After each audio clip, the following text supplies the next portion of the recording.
Alright mga amigos, kung isa ka sa mga masugid na taga-subaybay ng boxing, malamang na isa ka sa mga nadismaya rin sapagkat ngayong taon hindi natuloy ang trilogy ni na Unified World Light Heavyweight Champion Dmitry Bivol at Artur Beterbiev. Ito ay matapos payuhan si Bivol ng kanyang doktor na mas unahin muna ang kanyang kalusugan.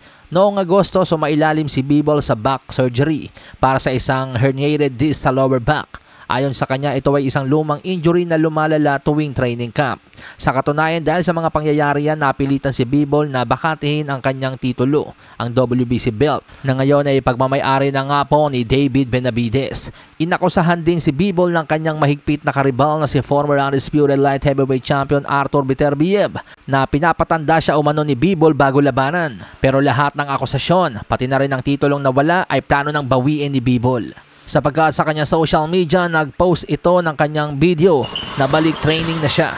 At sinabi ang mga katagang, "It's a great feeling. Recovery is on track and I'm aiming to return to full training about 4 to 6 weeks. Feeling stronger every day." Senyales na ang lahat ng unfinished business ay itutuloy na.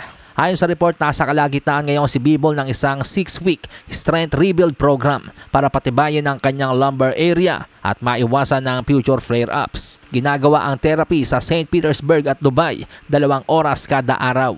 Bali early 2026 nga daw po tina-target bumalik ni Bivol. Sa iba pang balita, tila mautak naman po itong si Artur Beterbiev, ang mahigpit na karibal ni Dmitry Bivol. Dahil ngayong may malinaw na petsa na ang pagbabalik ni Dmitry Bivol sa ibabaw ng boxing ring, bilang nag-back out si Beterbiev sa kanyang laban sana sa Nobyembre kontra Dion Nicholson na undercard sana sa David Benavides versus Anthony Yarde.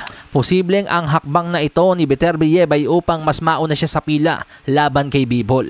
Dahil sa ngayon, dalawa sila ni Benavides ang nag-aagawan sa laban kay Bivol. Si Benavides ay posibleng matagalan ng pagbabalik depende sa resulta ng kanyang magiging laban kay Anthony Yarde. Hindi natin masabi kung pahirapan si Benavides ni Yarde sa laban, di matatagalan talaga ito. So mautak si Beterbiev dahil pag nagdeklara ng ready na si Bivol lumaban sa Enero, easy lang sabihin ni Beterbiev na bakante siya at wala siyang laban kaya dapat ikasana ang kanilang trilogy.